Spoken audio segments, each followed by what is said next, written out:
তুলনা করে। ছেলের বিবাহিত জীবন কত সুখে সেটা সহ্য করতে পারে না। ছেলের বিপদে ছেলেকে একা করেন, কিন্তু ছেলের বেশি সুখ হলে তারা ভাগ চান।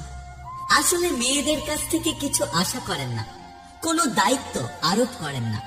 তাই মেয়ে যদি 5% কিছু দেয়, আপনারা মনে করেন মেয়ে আমাদের কথা কত ভাবে।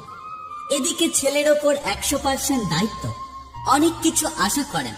তখন ছেলে যদি আপনাদের চাহিদা মতো বা আপনাদের মনের মতো দায়িত্ব পালন না করতে পারে, অথবা 70 থেকে 80% দায়িত্ব পালন করে, তাহলে আপনারা ভেবে নেন যে ছেলে আমাদের জন্য কিছু করছে না।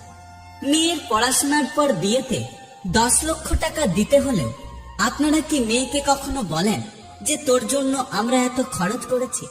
ছেলেকে পড়াশোনার পর ব্যবসা করতে 2 লক্ষ টাকা দিলেও বারবার মনে করিয়ে দেয়। আর চাকরি না পেলে মাঝে মাঝে কথা শোনায় যে এত খরচ করে পড়াশোনা করিয়েছি, কিছু করতে পারলে